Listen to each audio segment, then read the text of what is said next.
知道我最深的意念，你明了我内里的一切，但你从不顶嘴，满有怜悯和恩惠，温柔的光照亮我心扉。我追想你过往的作为，我思念你同在的容颜，我的心可想你如干旱之地盼雨。神啊，求你留心听，父啊，我向你呼求，医治我里面的破碎，当我的心发昏，领我到更高之地，使我高过四面的仇敌。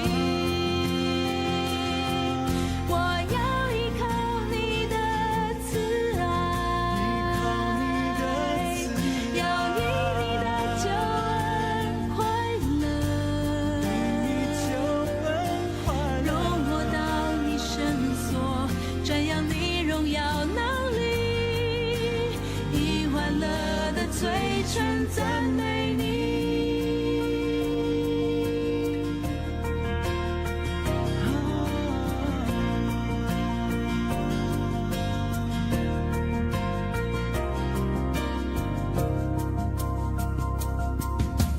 你知道我最深的意念，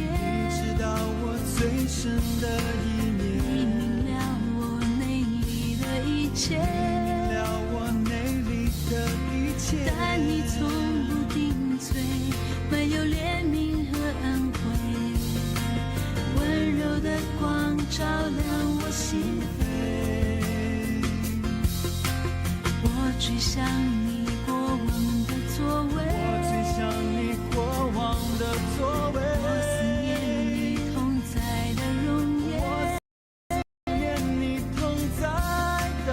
我的心可想你如干旱之地盼雨。神啊，求你留心听，父啊，我向你呼求，医治我里面的破碎，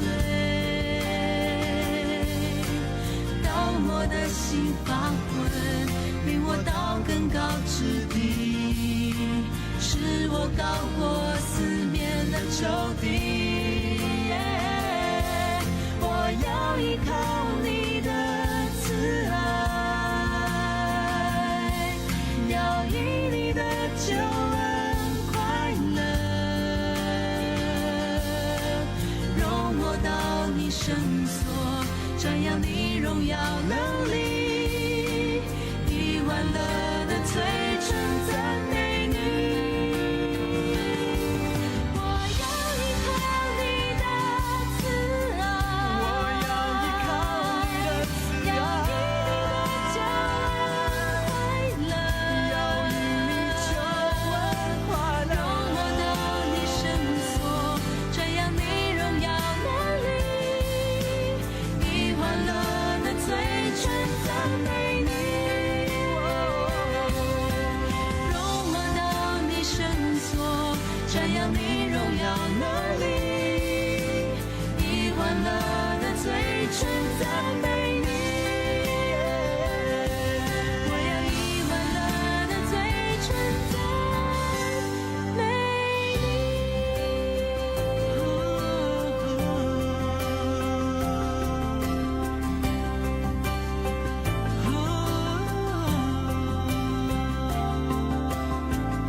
切，但你从不顶嘴，满有怜悯和恩惠，温柔的光照亮我心扉。我追想你过往的座位，我思念你同在的容颜，我的心可想你，如干旱之地盼雨。神啊，求你留。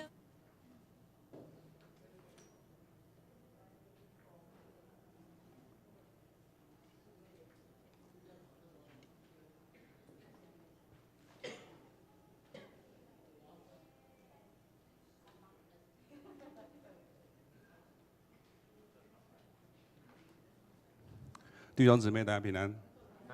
我们要礼拜之前，我先有2件事情来跟大家做报告跟补充哈。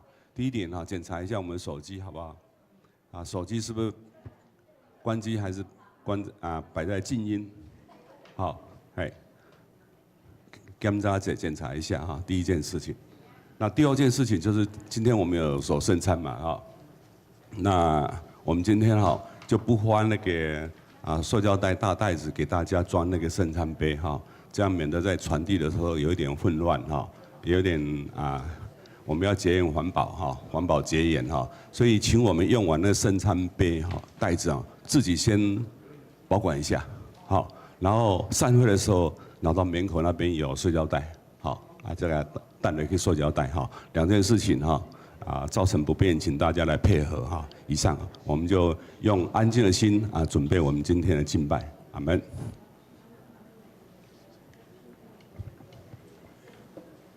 你们要赞美耶和华，要称谢耶和华，因他本为善，他的慈爱永远长存。弟兄姐妹，大家平安。平安。我们来到神的面前，不是靠着自己，乃是因为神的恩典已经临到我们当中。无论我们现在的光景如何，神的恩典就在这里，就在我们当中。让我们敞开我们的心门，用诗歌来赞美他，回应他。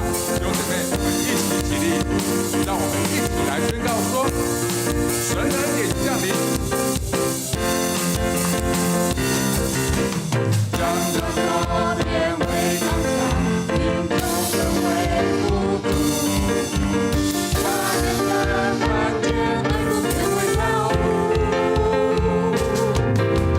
一切盼望都变满，一句成为平原，在神里面充满无限的。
临，大声敬拜，全心呼喊，全能的神愿你降临，慈爱双手，大能帮备，直到如今人心神经。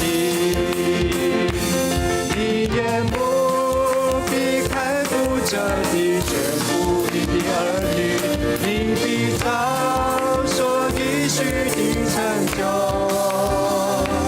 你眼目必看顾着你，听我们声音，祷告盼望，荣耀复兴降临。好不好？弟兄姐妹，让我们跟左右前后弟兄姊妹说：神必看顾着你，神必看顾着你，神必看顾着你，神必看顾着你，神必看顾在座所有的弟兄姐妹。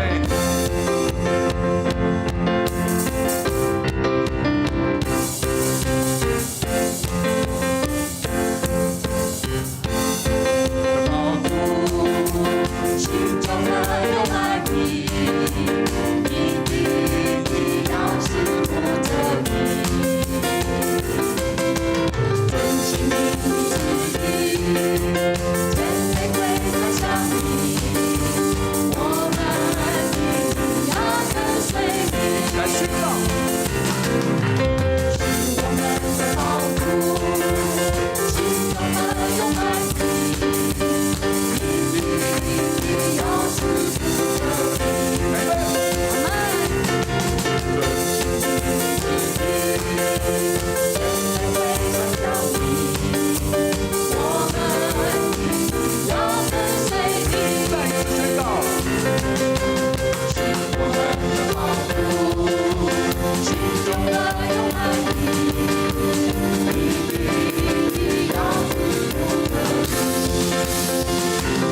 宣告，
弟兄姐妹，请坐。我们这时候要来举行圣餐。圣餐是耶稣基督为世人的罪来到世上所预备的救赎。这份圣餐是一份恩典的礼物，是一份恩典的记号。如果你已经接受洗礼，或是已经坚信礼，都欢迎你一起来领受这份圣餐。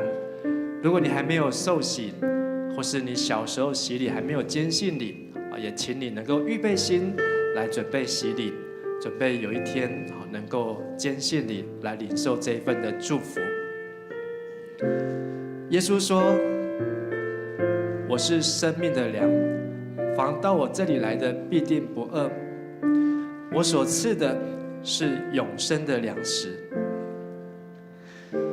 当主耶稣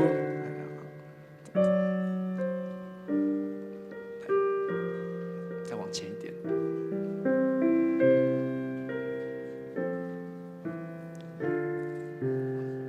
请我们一起来听主耶稣设立圣餐的话，也是按照保罗所说，在主耶稣被卖的那一夜，他又拿起饼来，祝谢说：“这是我的身体，为你们舍的，你们应当如此行，为的是纪念我。”饭后也照拿起杯来说：“这个杯就是用我的血所立的新约，你们每逢喝的时候，应当如此行，是纪念我。”让我们一起在主的面前，我们一起来做祷告。亲爱的阿爸父神，我们要奉耶稣的名来举行这一场圣礼典，我们要再一同在你的面前来领受耶稣基督的身体，而耶稣基督为我们众人所流的血。这一份礼物是要使我们的生命得着喂饱，也要使我们的生活能够得着滋润，更让我们的灵魂能够得到更新与救赎。主啊，求你再次分别圣化在你面前的这些饼和杯为圣，使我们领受了能够成为我们生命灵魂真实的益处和帮助。在你的面前这样子祷告祈求，是奉靠主耶稣基督的名，阿们。主耶稣说：“这是我的身体，为你们众人打破的，你们应当如此行，为的是纪念我。这是我的身体，为你们舍的，你们应当如此行，为的是纪念我。”饭后，耶稣也拿起杯来说：“这个杯就是用我的血所立的新约，你们每逢喝的时候，应当要如此行，为的是纪念我。”这是我们要请我们的长老们一起来服侍，来分饼和杯。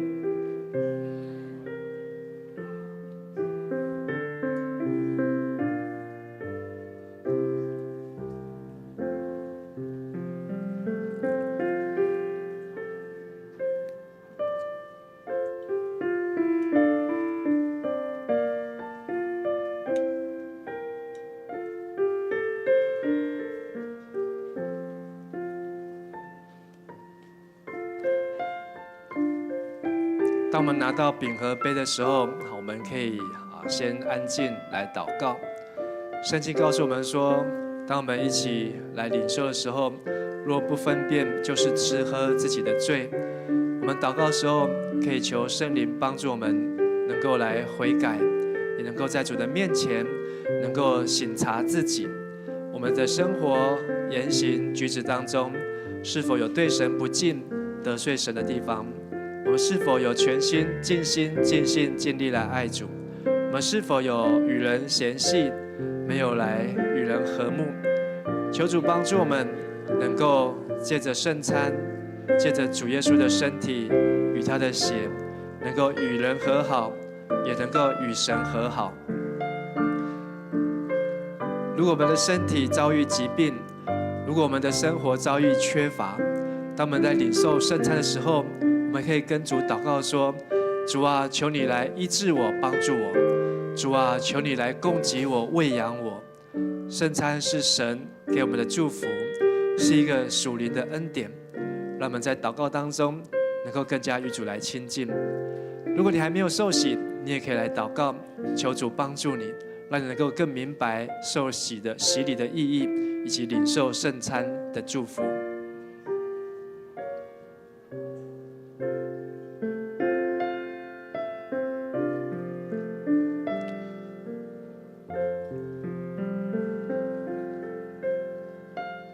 稣说：“凡劳苦担重担的人，可以到我这里来，我要使你们得安息。”耶稣说：“我就是生命的水，凡喝我的必定不渴。”主耶稣说：“我就是生命的粮，凡吃我所赐的，不像世人所赐的。”耶稣说：“我是好牧人，好牧人听羊的声音。”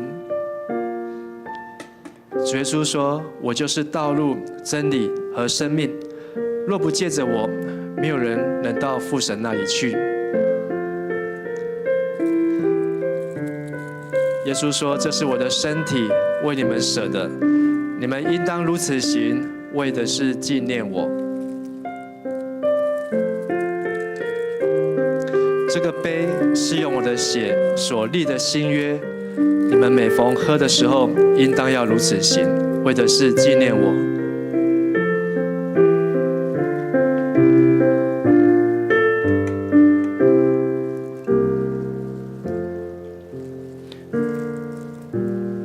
耶稣说：“这是我的身体，为我们所舍的，让我们一起来领受。”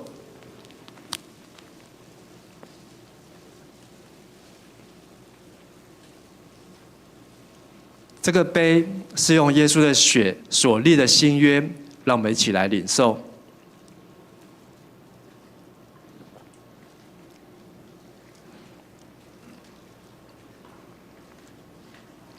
等一下，请同工帮我们传那个塑胶袋，好来回收。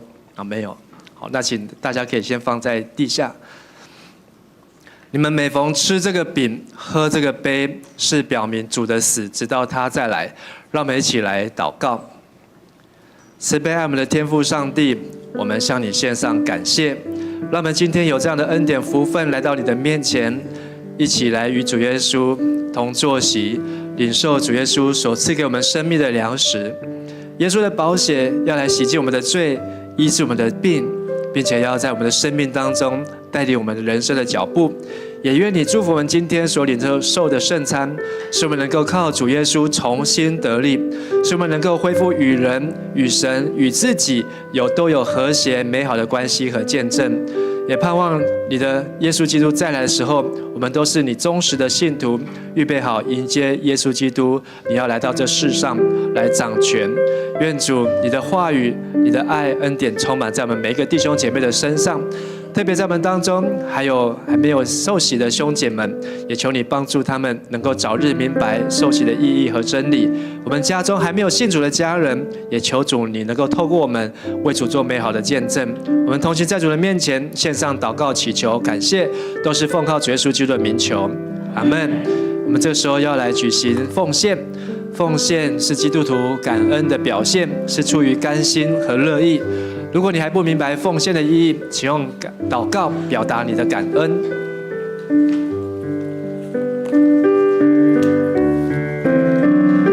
献上感恩的心归给至神全能神，因他赐下独生子主耶稣基督，献上感恩的心归给至神全能神，因他赐下独生子主耶稣基督，请起立。如今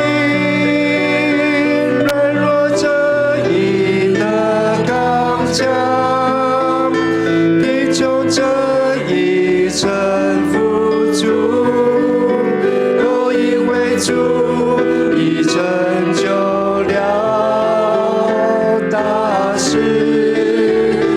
如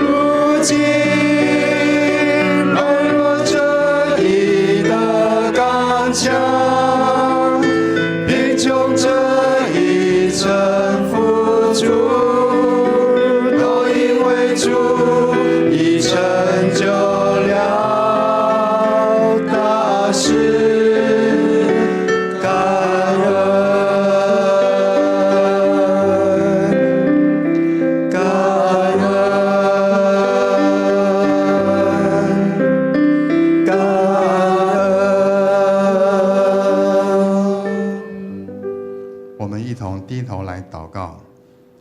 慈爱的天父上帝，我们带着信心，将当纳的金钱奉献出来，求你悦纳，也求神在祝福这些金钱的侍奉上来传扬基督的爱。我们信靠你的应许，你必为我们打开天窗，赐下满满的福气，让我们成为尊荣你、甘心乐意分享财富的管家。奉主耶稣基督的名祷告，阿们。阿们，请坐。弟兄姊妹，大家平安。平安。报告之前要麻烦刚刚那个圣餐杯大家先摆在旁边待会儿那个散会的时候再拿到门口那边丢到袋子里面。我们为了节省环保好报告之前，我们现在读一节经句来。耶稣对他们说：“我父亲一直在工作，我也该照样工作。”约翰福音5章17节，再一次来。耶稣对他们说：“我父亲一直在工作，我也照样工作。”约翰福音5章17节。我们有几件事情报告这个小会的报告本会第9届的董事会这个任期是到2030年的2月19号。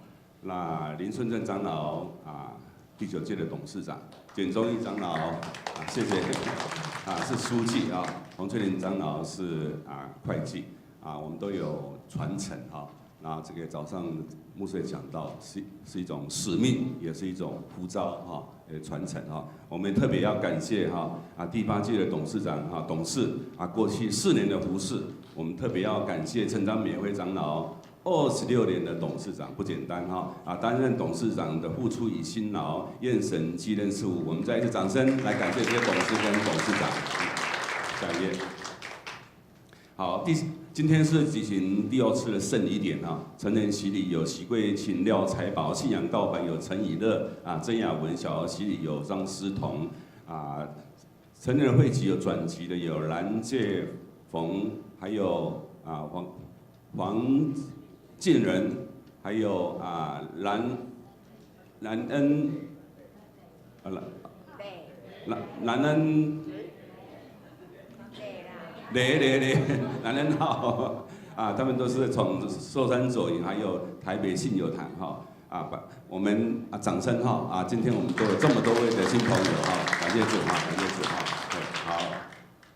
3月22号要召开第42次的长执会请各单位在3月18号礼拜3之前记得要提出这些的报告跟资料今天呢12点半在地下室要召开的总务部会请这些总务部门的同工一定要准时来参加注意出席台语的罗马字的班招生在周6的9点到11点要上课这个总共有10周报名费要500元我们可以扫描周报上面的 QR code 加入班级群组报名如果我们对台语要进一步来学习的话可以来学习，这个是教育部版的可以增加我们这个讲台语、听台语讲，特别在也可以写写真的不容易能够听能够讲这个很好，很有帮助3月29号清明节有追思礼拜，有2件事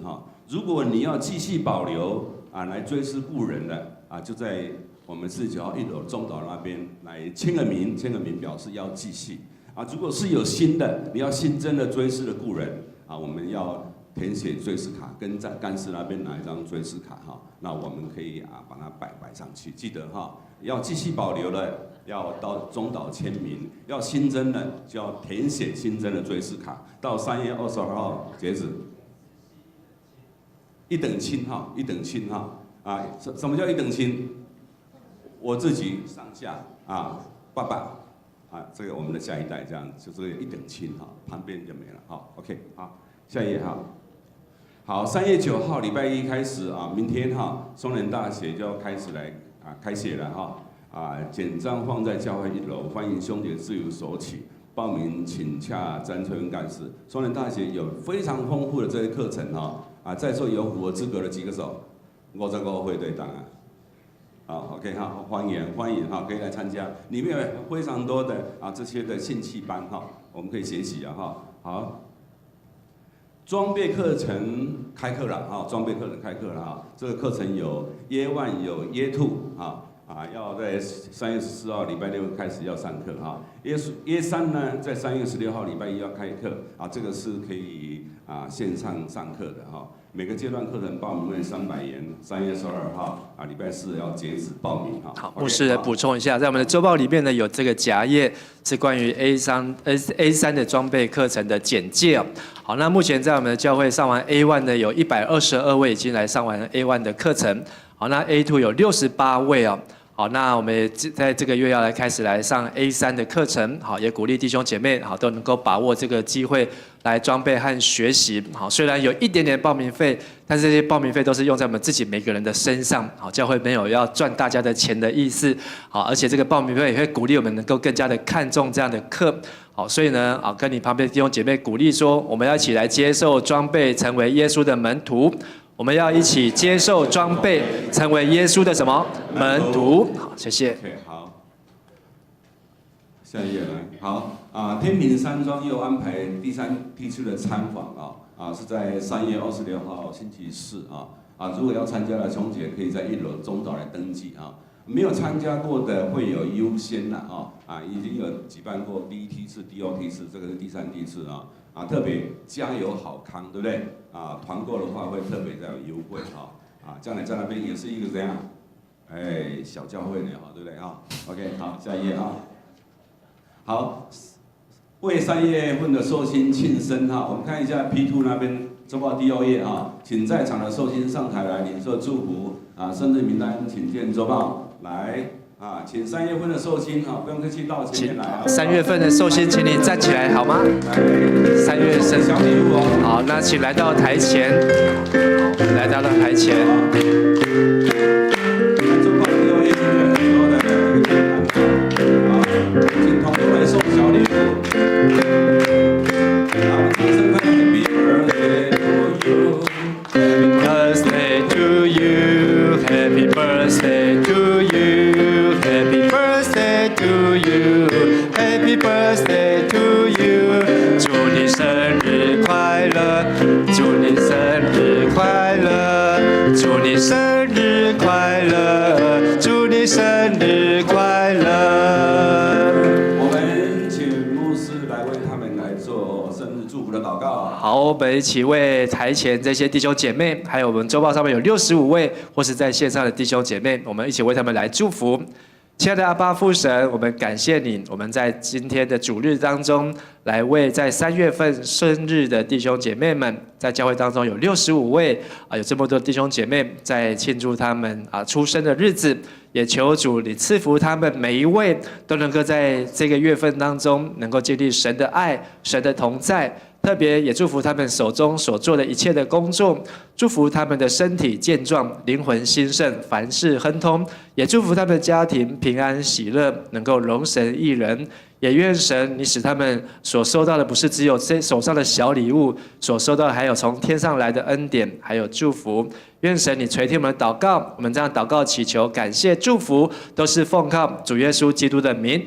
阿们，我们拍手祝弟兄姊妹生日快乐，生日快乐，生日快乐。合作。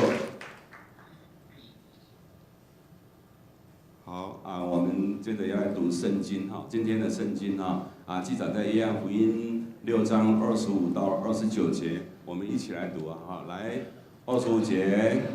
他们在湖的对岸找到了耶稣，问他：“老师，你几时到这里来的？”耶稣回答：“老实说，你们找我，不是因为看见了神迹，而是因为吃饼吃饱了。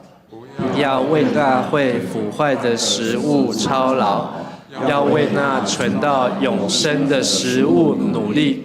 这食物就是人子要赐给你们的，因为父上帝已经在人子身上盖了印记。”他们就问：“我们该做什么才算是做上帝的工作呢？”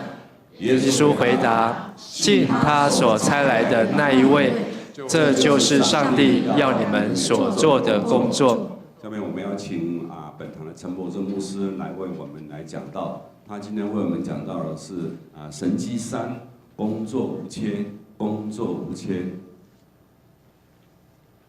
好，弟兄姐妹，大家平安。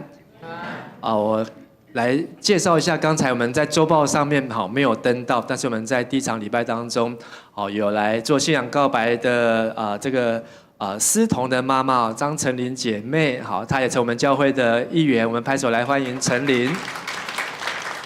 好，请坐。好，那还有今天也有新朋友是从这个美国拉斯维加斯来的陈彦志博士夫妇啊，好，他是牧师，好，请你们站起来，好，他是我在拉斯维加斯台美教会的会友，好，也是牧师为他们受洗，好，请坐，好，那他们也回台来探亲啊，好，那各位弟兄姐妹，大家平安。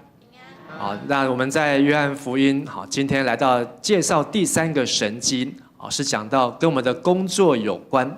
今天的这个神迹呢，好，其实不是我们读的经文，我们读的经文呢，好，是在后面5饼2鱼神迹，但是在第3个神迹呢，是讲到有一个人在一个池子旁边有38年，好，他瘫痪，好，瘸子，没有办法工作。但是呢，我想问问大家，好，你有工作的人请举手，没有工作的人请举手。没有举手的人请举手。为什么你没有举手，没有工作呢？好，因为我们每个人对工作的想法定义都不太一样。那我要问问大家，你觉得工作是一件祝福的事情，请你举手。好，感谢主。好，请发现，你觉得工作是一个灾难，是一个咒诅的，请举手。这里没有人举手。好，之前问别的都有不同的人会举手。那工作到底是祝福还是咒诅呢？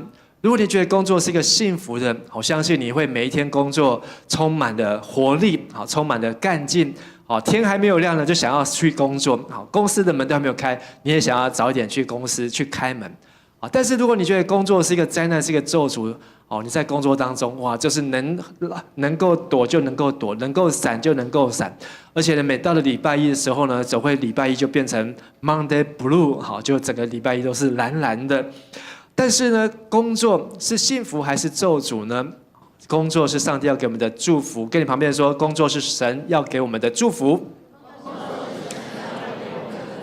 但是你要知道，因为人犯罪，好，工作变成咒诅。人什么时候犯罪呢？在创世纪里面一开始就告诉我们说，上帝创造的人是按照自己的形象，而人有上帝的形象，人有没有工作？有，上帝告诉人说，你要活出神的形象。第二，你要生养众多，遍满这地，治理这地。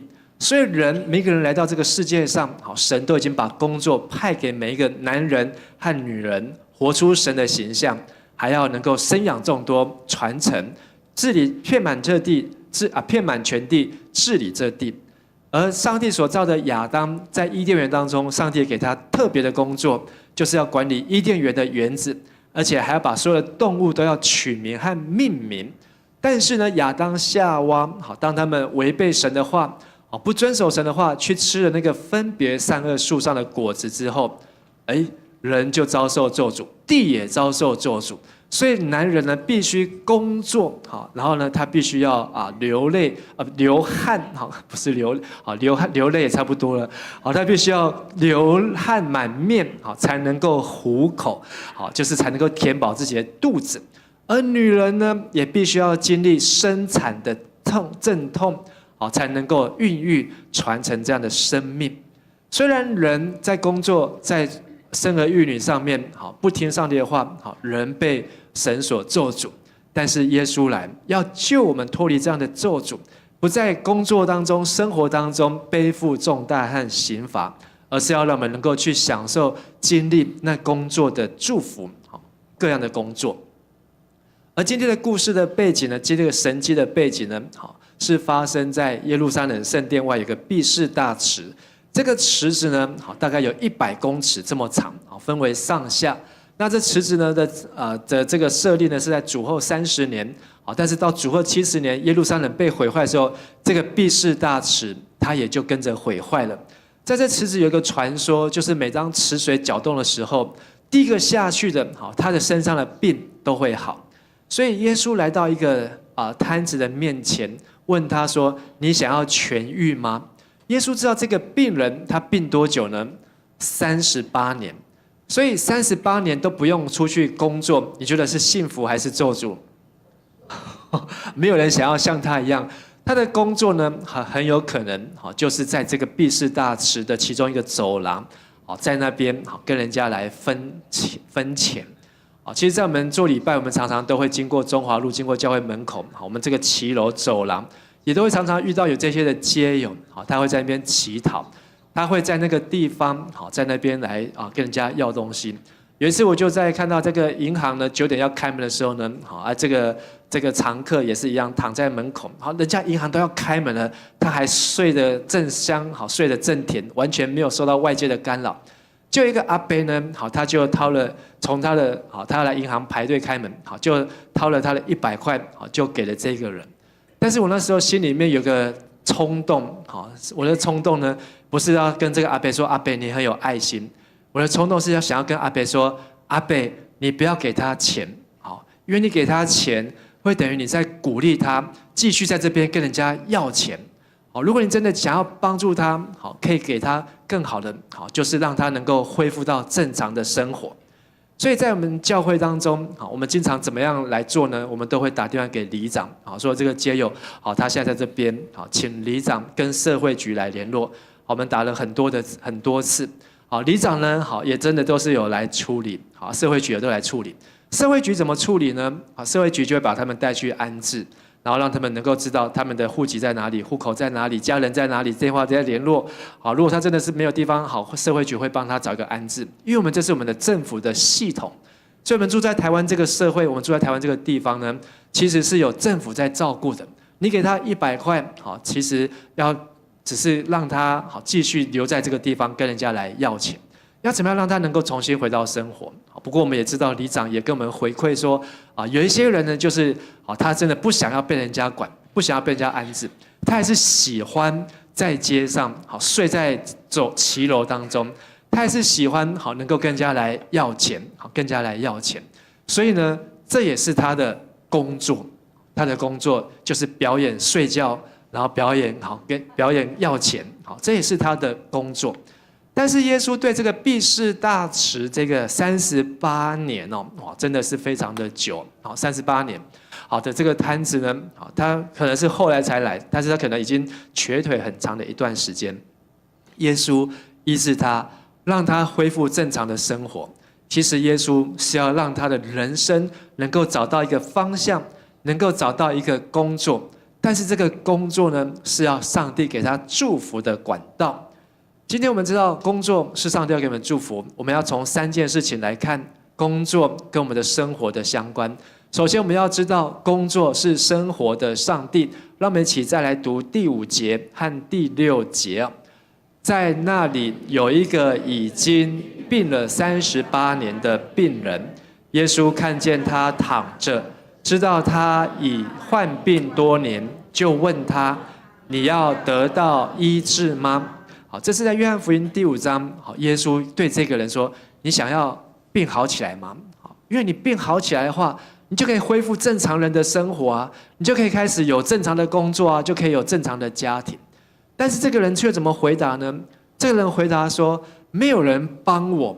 他也没有直接说他想要好起来，他第一个就说没有人来帮他，因为每次这个池子在搅动的时候呢，都有人比他更早下去。所以这个人呢，他的心态上来讲，他没有想过说他病会好起来，他只有想要说他今天会沦落这样，他今天会在这样的环境当中生活，因为没有人要帮他。或许有人要帮他，可是呢，这些要帮他的人看他这么样子的，不愿意拿出斗志，不愿意拿出志气，所以呢，帮他的人也一一的离开，所以他只剩下自己留在这个地方。但是耶稣告诉他的不是有没有人帮他的问题，耶稣要告诉他的是，你要得到医治，恢复正常的生活吗？工作我们常常用的英文这个字呢，叫做 job，job J-O-B。你知道这个苹果的这个创办人，他的名字就是 Job， 所以他是一个工作狂吗？这是他父亲给他取的名字。Job 这个字呢，好，其实也是来自于圣经啊。圣经当中有一个人的名字就叫做 Job， 是谁呢？约伯。好，约伯记当中的约伯，好，他的名字也叫做 Job。约伯这个字的意思是什么呢？好，是受逼迫的。好，这个意思好是代表受逼迫的。好，所以约伯呢，好，他真的人如其名哦，受到魔鬼、受到撒旦的逼迫。但是呢，约伯这个名字呢，还有一个意思也代表悔改 ，U-turn 回家。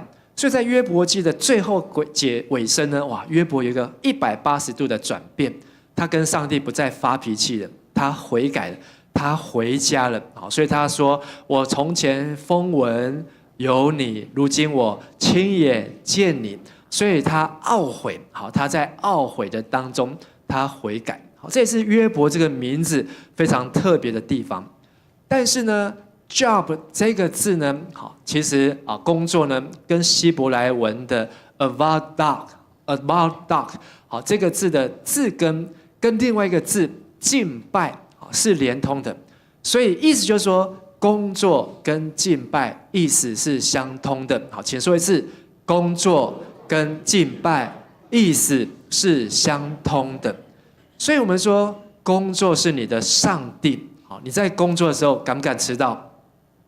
不敢。好啊，如果你是老板，敢不敢迟到？好，更不敢。好，因为你要做员工的表率。但是在工作当中，你要尽心尽力。好，在工作当中，你要有好的表现。同样的，在敬拜当中，敢不敢迟到？不敢啊。但是有的人呢，没有感觉，他不觉得敬拜迟到有什么关系。你在工作当中会不会打瞌睡？会不会趴在桌上睡觉？在工作做到一半，会不会突然站起来，然后慢慢的走出去？去哪里？去上厕所。当然，工作是可以上厕所，但是在敬拜当中，你敢不敢？好，这个突然就站起来，然后想要什么就去做什么。工作跟敬拜都有同样的意思哦。在牛津字典当中，对“工作”这个字下的定义这样子说：指一个人在他每一天谋生，就是让他能够生存的活动当中，这个活动是整件事情的部分的任务，整件事情部分的杂物，整件事情部分的责任。意思是说，工作不是你的全部，你的工作不是全部，是你整个人生当中的部分的任务、部分的杂物、部分的责任，让你能够谋生，让你能够活下去。这个毕士大池旁边的这个摊子，他的工作就是能够跟人家分东西啊、要钱啊。在使徒行传有个在美门的瘸腿的，也是跟人家要钱啊。彼得跟约翰来了，也跟他要钱啊。可是呢，我们往往不知道把工作当成上帝，把我们现在的工作当成全部。所以工作上面来所有给你的要求呢，就好像是上帝在圣经当中给你的要求。有时候你在工作上面的付出的态度，比你跟神对上帝要付出的态度呢，更加的加倍和努力。所以有社会学家去调查，人的一生呢，大概会做15件的工作。有没有人超过15件的工作？有的话请举手一下。换过15样的工作。大部分人可能不一定会换这么多的工作，但是这个工作呢，其实可能涵盖了你的学生，你的出社会，你读研究所。这个工作呢，可能涵盖了你可能成为家庭主妇，可能成为一个父亲、先生，这样子的一个角色，都有可能是一个工作。而按照上工作的年纪下来呢，从你毕业出社会到你65岁退休，这个工作的时间大概是在47年、48年左右。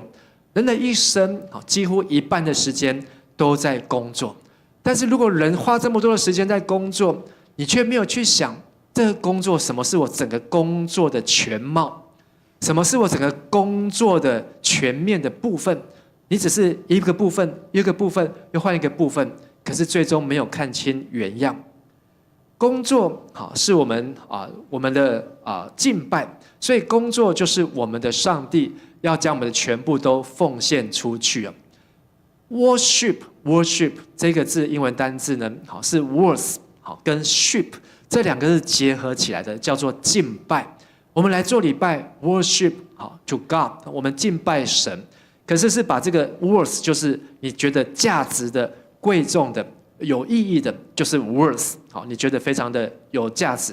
ship 就是这个关系，你看重它，要跟它连结在一起，不能放手的，不能放掉的。所以 worship 敬拜跟我们的工作，好，这个 job 好，其实都是指同样的，你的心在哪里，你的财宝在哪里，你的心就在哪里。所以当我们用心在工作上面，我们要用心在敬拜上面。阿们。当你用心在敬拜上面，你要用心在哪里？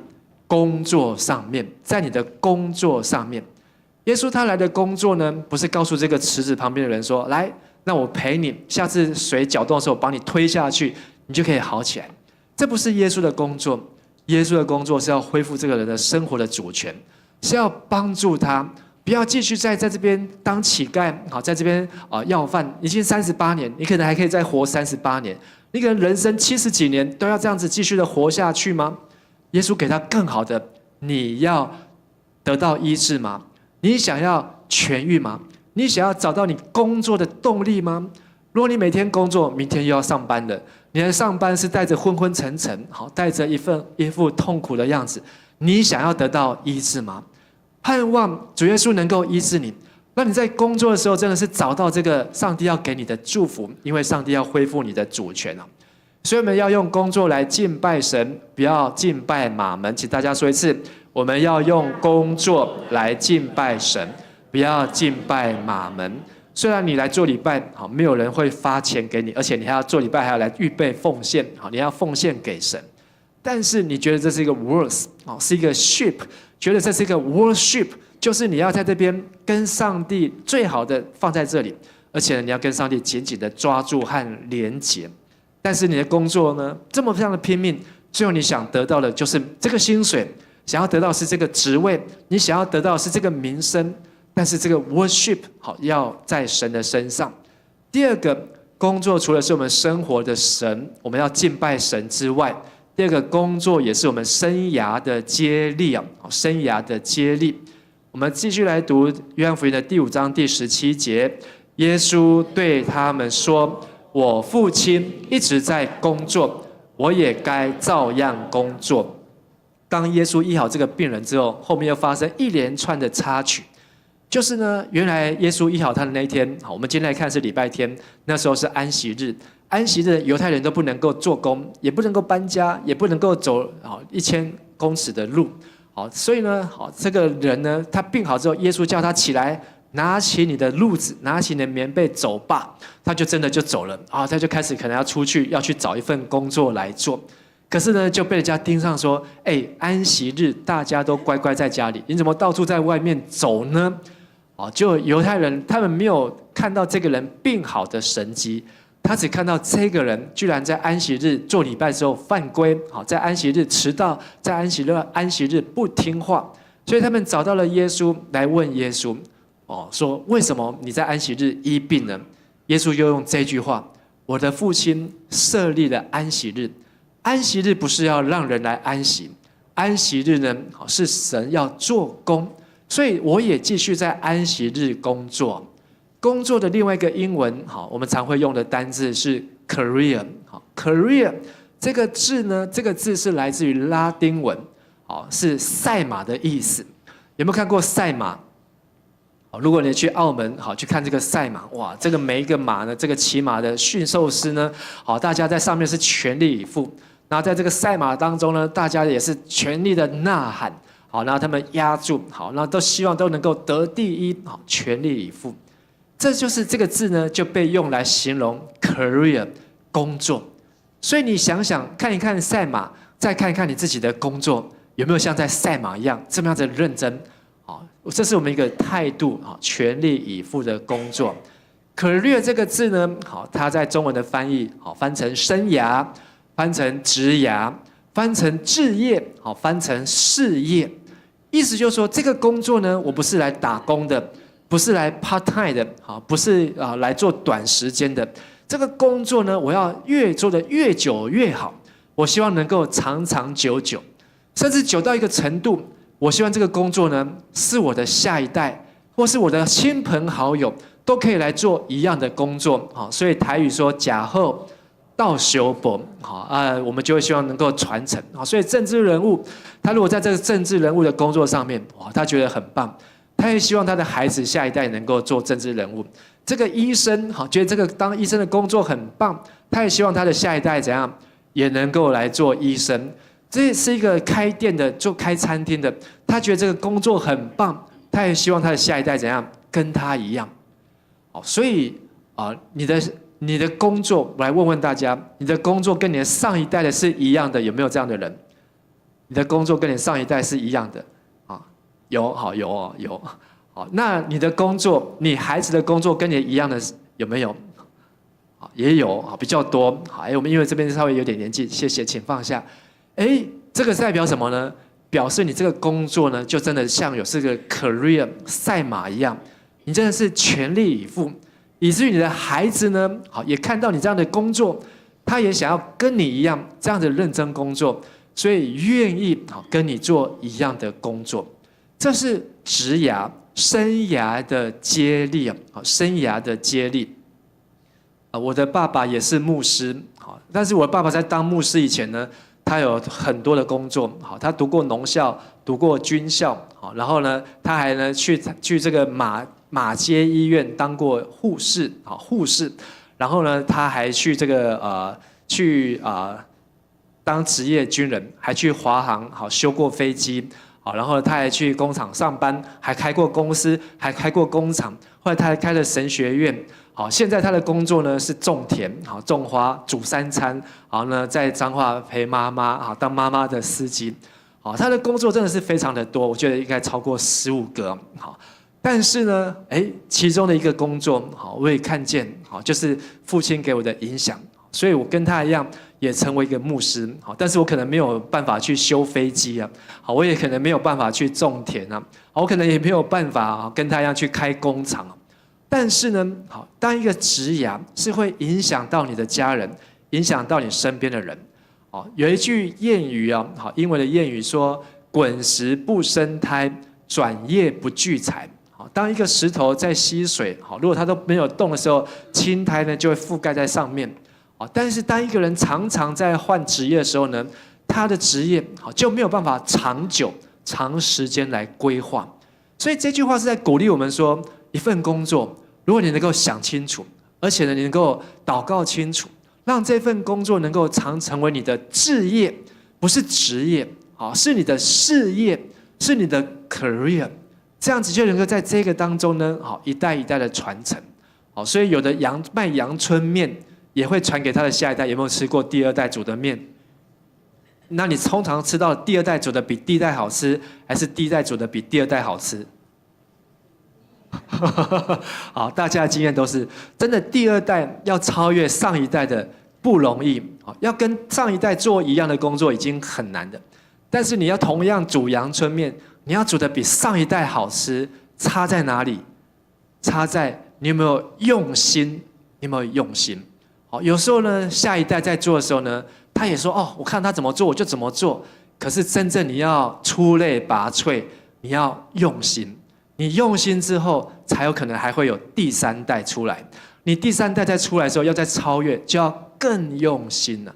所以职业是我们的工作，也是一个传承啊。但是法利赛人他们的职业是什么？不是敬拜上帝，他们职业是在当警察纠察队。看谁在礼拜天做礼拜迟到、不守规矩、没有奉献，好，谁在安息日破坏摩西的律法？他们认为安息日是大家通通不准动，好，那个警察冲进来是通通不准动，好，这就是警察。可是呢，这不是安息日，他们通通不准动。安息日呢，是要让人进入上帝的安息。所以耶稣说，人只是安息日的主。在安息日治病害命，哪一个比较重要呢？一个人，你看到你的羊，看到你的驴子，这个快要掉到坑里了，在安息日掉下去了。如果你要不要把它拉出来呢？你不把它拉出来，谁会把它吃掉？这些野狼啊，这些豺狼啊，就会把它吃掉。就算是安息日，耶稣说你们都会把它拉出来。这个毕士大池旁边的摊子已经38年了，难道安息日耶稣遇见他，不能够医好他吗？所以工作也是一个服事，我们透过我们的工作服侍神，好，不只是服侍人呐。有时候我们的把工作当作叫服侍老板，听老板的话，但是你的老板有没有老板？你老板的老板就是上帝，好，是大老板是上帝啊。所以跟你旁边说，我们的大老板是上帝。好，我们要听老板的话，也要听大老板的话。你要怎么样又能够服侍神，又能够服侍你的工作、你的老板？这需要神给我们有长时间的规划。看见这份工作，你不是一个交易，不是一个交换我时间给你，你钱给我我有钱，我之后就可以去买东西吃，我就可以喂饱我的灵魂，就这样。不是，你需要的是更进一步的，让你的工作产生价值、产生意义。所以这工作呢，不一定会有人给你薪水。譬如说，如果你的呼召是一个家庭主妇，甚至这份工作也不一定会有人给你掌声。那刚才顺正长报告说，我们的前一任董事长做了26年，26年比我们的这个陈道雄牧师22年还要长。但是26年来有没有给他薪水？他有没有从教会得到1块钱？没有那这是不是工作？这也是一个工作，这也是一个服事。不只是我们董事长，我们的小组长、区长，每一位服事的同工，不管你是在哪个岗位上面，你要知道，这都是一个职业，你要长时间的来规划。最后，工作也是一个使命我们来读第5章的28节和29节，耶稣讲到他自己的工作的使命是什么呢？我们一起来读，请：你们不要为这事惊讶，因为时刻将到，所有在坟墓里的人都要听见他的声音，而且要从坟墓里出来，行善的复活得生命，作恶的复活被定罪。耶稣在这一章里面告诉这些公会的犹太人、法利赛人，重点不在安息日他有没有医病，重点是耶稣还有比这更大的事情、更重要的工作，就是他来要使人复活。复活做什么呢？要来面对审判。耶稣也说，上帝把这个审判的工作交给了耶稣，但是耶稣他不是介绍说我是来审判人的，耶稣来介绍说他是要使人悔改，相信耶稣，人可以在审判当中通过审判而进入到永生。所以这就是整个合起来是耶稣他的 vocation 工作。在英文当中，我们在台湾很少用，但是我去美国的时候呢，会有人问说 What's your vocation？ 你的工作是什么？刚开始的时候我还不晓得，我以为说他问我的假期是什么，你要去哪里度假？后来才知道说原来 vocation 也是指工作。但是 vocation 这个字呢，它的意思也是拉丁文来的，从呼召 vocare 这个字来的。呼召，也就是说，当这个号角吹响的时候，所有你要打仗的男子都要预备上战场。所有你是手上拿兵器的人都要起床，都要起来。不管你现在正在做什么事情，你在睡觉，你在洗澡，你在煮饭，你听见这个声音的时候呢，你就要放下你手上的事情，马上全力以赴。所以这是一个更高的一个对工作的称呼，不是一个 job。它不是只有一个工作，只是一个换来的对等价值的事情。它也不是只有代表全力以赴，它还是一个 vocation， 就是你要放下你手上的，立刻回应，去上战场去做这件事情。vocation 这个字呢，它所代表的就是上帝给我们的呼召。所以这个工作在这个词典当中对 vocation 这个字的定义是这样子的。我们来读一次看看：认识明白自己的使命，在一生中做出贡献，进而使人生有意义，对世人产生影响，值得晚年或别事时一再回顾。有一个人他开车要去上班，然后他快要迟到了，所以开得很快。但是开得很快呢，有另外一个人从对面开来，比他开得更快，那个人也要迟到了。结果对面的逆向驾驶，两个人通通来不及，就撞在一起。撞下去呢，哇，非常的严重。好，这个人呢很无辜，可是他真的是命都快要保不住了，好，非常的严重。然后这个消防队啊、救护车来的时候呢，医护人员来救他。他说的最后一句话是什么？如果是你最后一句话说什么？那个人说的最后一句话是说：“我快迟到了，我快迟到了。”啊，这个人呢46岁，好，这是一个真实的故事，好，发生在美国。他在人生当中留下来最后一句话是：“我快迟到了。”你希不希望你的人生最后一句话是这样？因为他整个心思都在这个上面，工作上面啊，他快来不及，快迟到。我们都希望我们在人生最后一句话，好，真的是能够道谢、道歉、道爱、道别，能够那个人生一个非常完满、圆满的，把你所真正 worth 觉得有价值的那个 ship 关系，通通都保持住，而不是断掉。我们也希望在我们人生的这个最后结束的时候，是能够好成为一个好非常的安然好享受。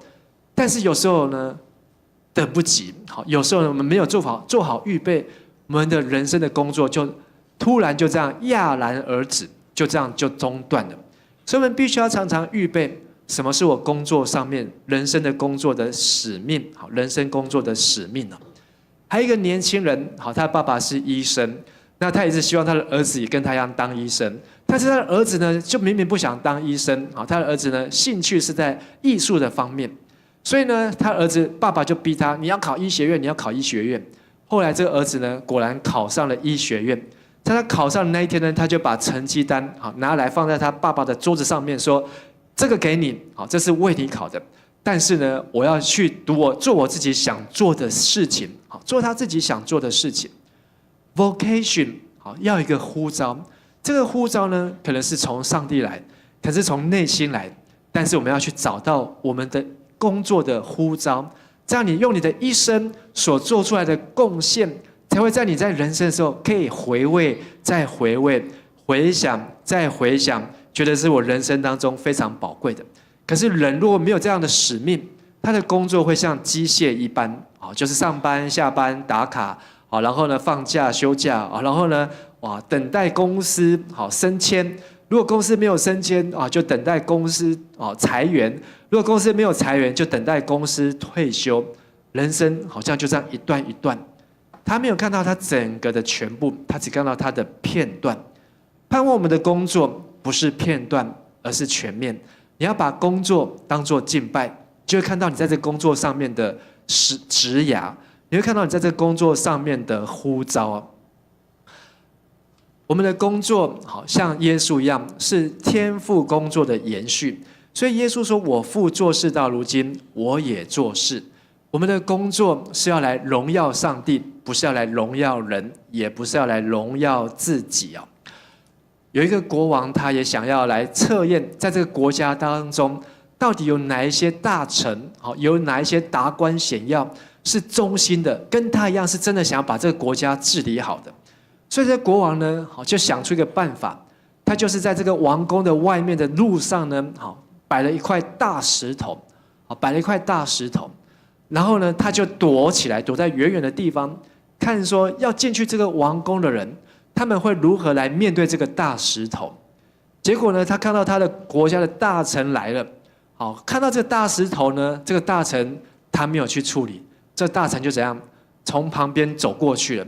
而且呢，还说了一句：“到底是谁放了这样的石头？怎么这么没品？”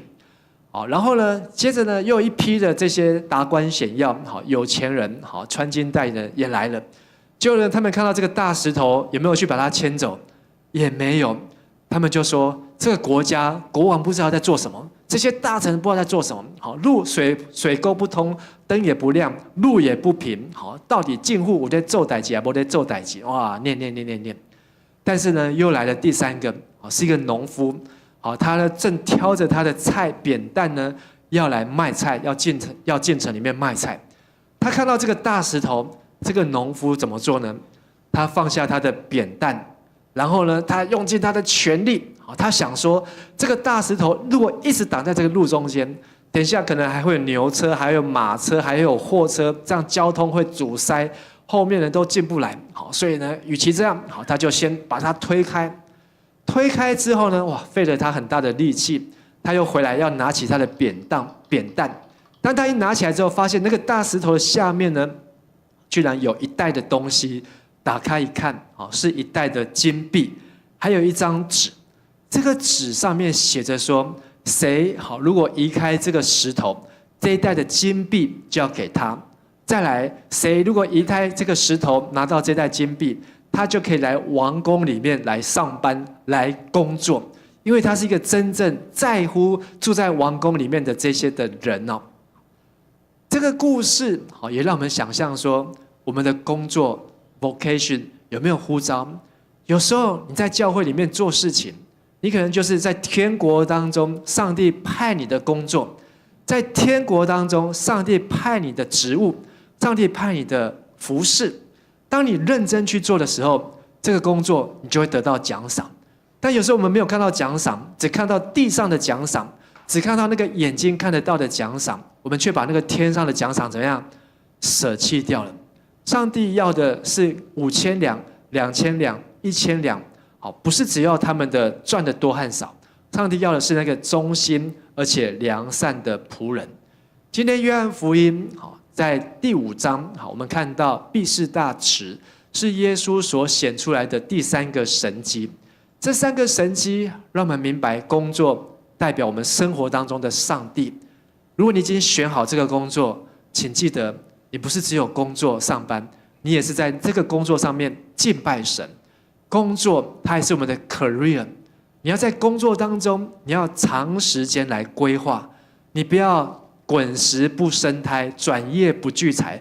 这个工作没有给我预期的年终奖金，我马上立刻走人。我还听到说，最近我们去探访，那在这个探访当中，他请了个看护，这个看护说，他来的第1天就要求加薪，不加薪，隔天他就走了，就失踪了。还真的发生在这样当中，他要的是什么？他要的不是一个，绝对不是一个 career， 他要的只是一个加薪，要的是钱。可是他却没有想过，他好好的做，这个工作有可能会成为他的金币，这个工作有可能会成为他的聚宝盆。工作也是我们的 vocation， 不是只有度假，而是呼召。当然，你也可以把工作看成是度假一样，像牧师，在当牧师，这个早上呢要起来陪大家共读，晚上呢还要准备，然后呢这个主日还要讲道。周间呢还要开会，好，那你看到牧师呢，常常就说牧师你有没有休假？好，如果牧师休假呢，大概头脑里面也是都在想着教会的事情，这也是我的 vocation， 也是我的呼召。但是在这工作当中，你不会觉得累，你也不会觉得说怎么薪水都一样，那我就做一样的事情就好，不会，因为你觉得这是一个服侍上帝，你觉得这是一个呼召。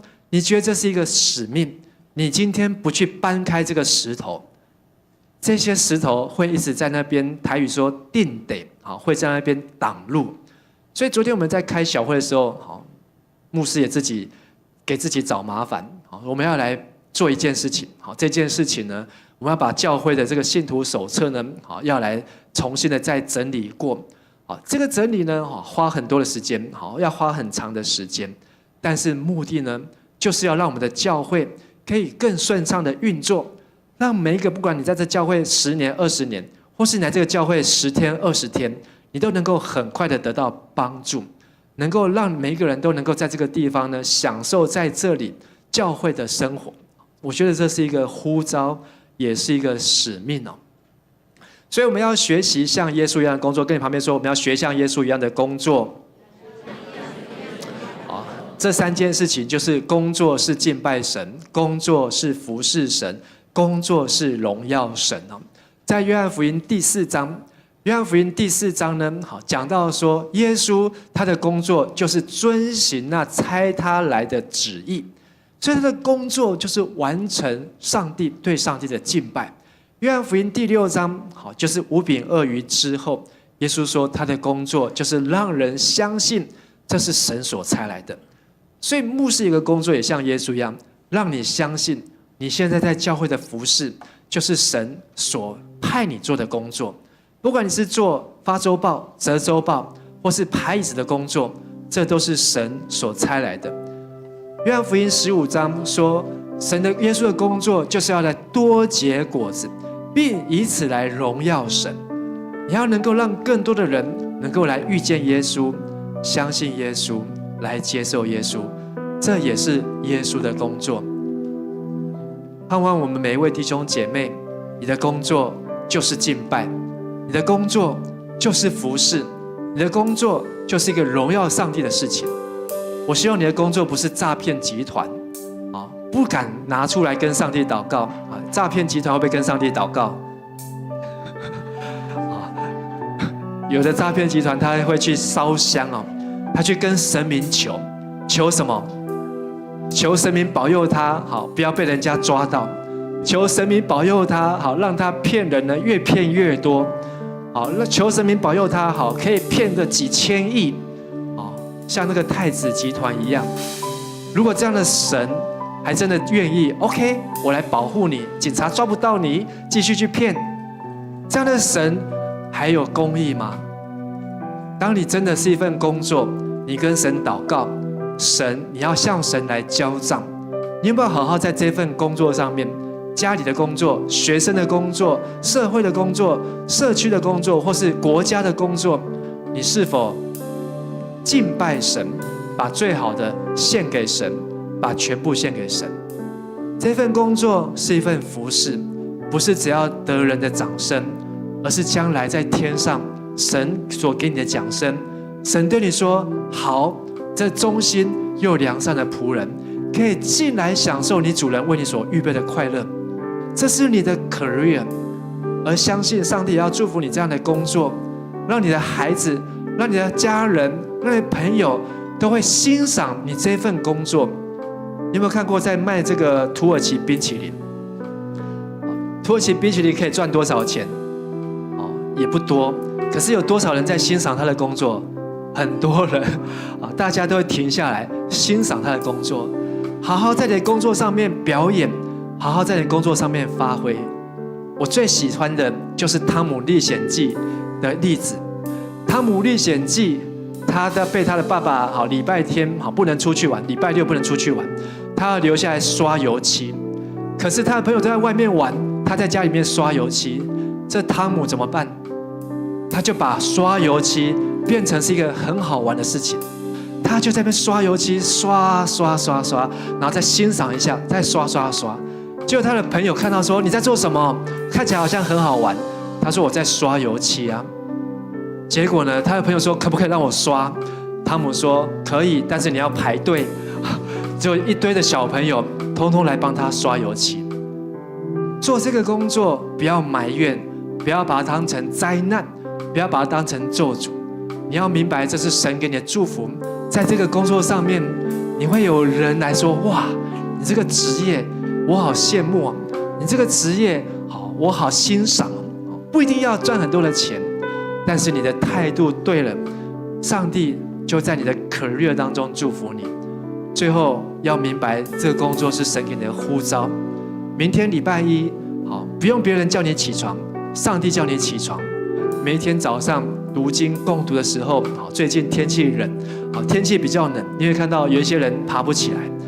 但是当你有呼召的时候呢，你会知道这是上帝给我的呼召。一听见声音，我们在新春礼拜的时候，牧师来举个例子，你就有一个马力叫做一飞冲天。那个一匹马力就是在1秒钟，可以让1磅重的东西可以到50层楼高的力量。那个马力就是你一听见声音，眼睛就张开，一听见声音就放下你眼前的事情，全力以赴。这是一个呼召，这是一个 vocation。愿上帝帮助我们，请大家一起从座位上面站立起来，我们要用这首诗歌来敬拜，来回应。我放下自己，来到你桌前，圣灵降下平静我的心，在你爱里，天父你为我重新的生命，与自己分离，与我更靠靠近，相遇基督里。我把自己全人交给你，全心交给你，献上这心灵，诚实敬拜，在你同在里，负担和重担都交给你，在你脚前哭泣，跟随你心意，我愿意。求主帮助我们，能够在今天的聚会当中，在今天的信息里面，能够明白神的爱，让我们能够用神的眼光来看待我们每一天的工作，不论在职场、在校园、在家中、在社区、在教会，我们的工作就是敬拜，我们的工作就是服侍，我们的工作就是要使神的名来得荣耀。天父，你同在，使我灵安息，心思和意念都属于你，倾听你声音。耶稣来亲自带领，耶稣来亲自带领我生命，每个决定，每一个脚印都在基督里。我们举起手来敬拜，我把自己全然交给你。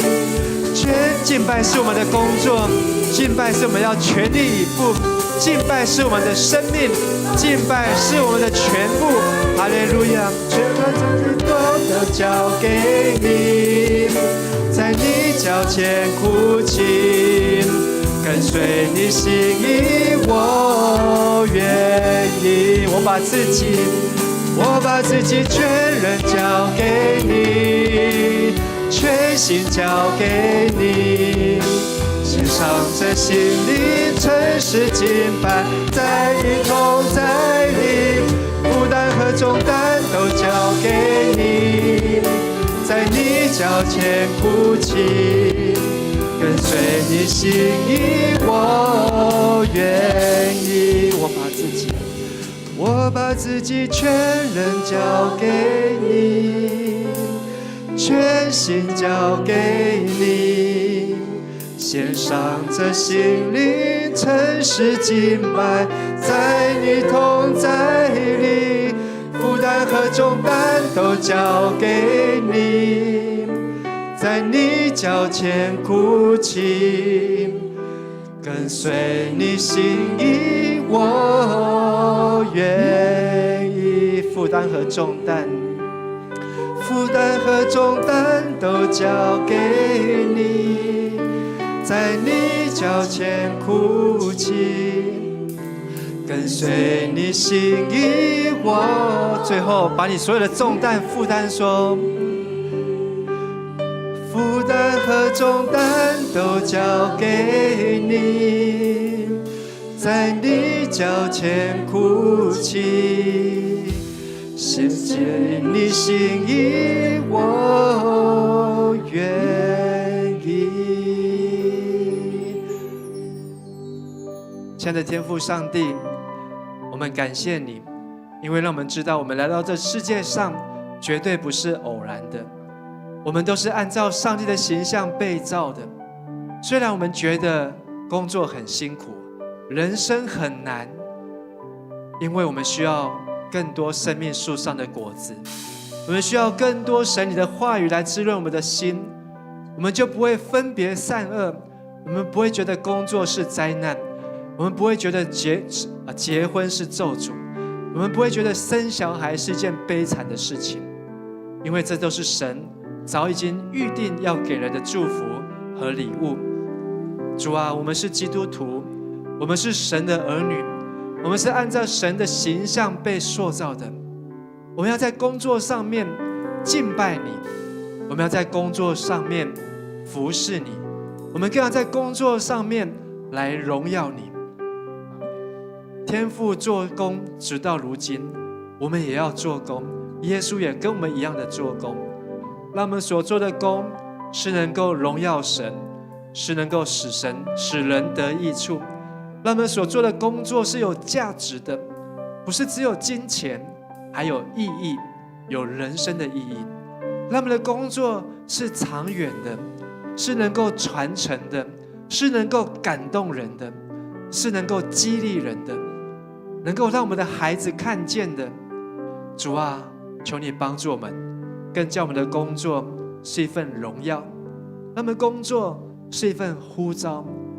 就算摩西120岁，就算我们的年纪已经头发都已经白了，我们还是要继续回忆这一份呼召，继续为主工作，因为知道在里面主里面的工作绝对不是突然的。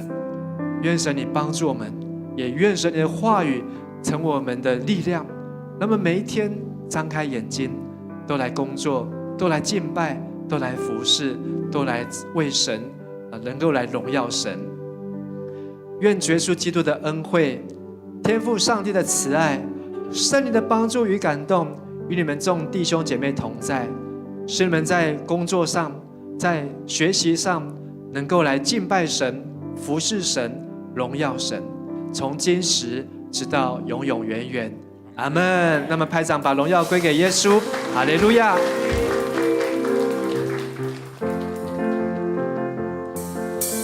依靠全能神，在他凡事都能。让我们一起来赞美我们神。倘若变为刚强，贫穷成为富足，瞎眼的看见，爱哭变为跳舞。